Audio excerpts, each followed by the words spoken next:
उरणच्या यशस्वी शिंदे हत्येप्रकरणी आरोपी दाऊद शेख अटकेत। कर्नाटकाच्या गुलबर्गामध्ये वेषांतर करून नवी मुंबई पोलिसांकडून दाऊदला अटक।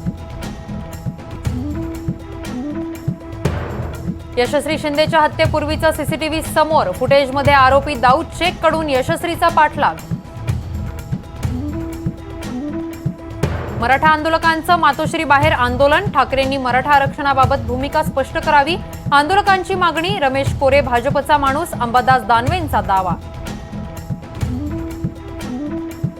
अजित पवारांना नाव वेश बदलून विमानातून जाऊ कसं दिलं? मुंबई दिल्ली विमानतळाची ही चौकशी करा, संजय राऊत आणि सुप्रिया सुळेंची मागणी। तर चोरून दिल्लीला जाऊन काय शिजत होतं, सुळेंचा सवाल। विधानसभा निवडणुकीसाठी भाजप 150 पेक्षा जास्त जागा लढण्याची शक्यता। एनडीटीव्ही मराठीला सूत्रांची माहिती, अजित पवार गटाला 60, शिंदे गटाला 70 जागा देण्याची शक्यता। सेना राष्ट्रवादी आमदार अपात्रता प्रकरणाची सुनावणी एकाच दिवशी, 7 ऑगस्टला होणार सुनावणी। एका पाठोपाठ एक सुनावणी होण्याची शक्यता। नवाब मलिकांना सर्वोच्च न्यायालयाचा मोठा दिलासा, मलिक यांचा वैद्यकीय जामीन कायमस्वरूपी मंजूर।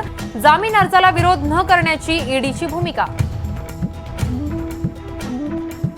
दिल्लीच्या पटियाला हाऊस कोर्टमध्ये पूजा खेडकरांकडून अटकपूर्व जामिनासाठी अर्ज, अतिरिक्त सत्र न्यायाधीशांसमोर आज होणार सुनावणी। देशासह राज्याला हादरवणाऱ्या माळीण दुर्घटनेला 10 वर्ष पूर्ण, 10 वर्षांनंतरही स्थानिकांच्या जखमा ताज्या, 151 जणांनी गमावले होते प्राण। हावडा मुंबई मेलचे 18 डबे रुळावरून घसरले, एक्सप्रेस अपघातात दोघांचा मृत्यू, 60 जण जखमी। झारखंडमधील बाराबांबू येथील घटना। केरळच्या वायनाडमध्ये भूस्खलन दुर्घटनेत 44 जणांचा मृत्यू, मृतांचा आकडा वाढण्याची भीती। एनडीआरएफच्या टीमकडून बचाव कार्य सुरू।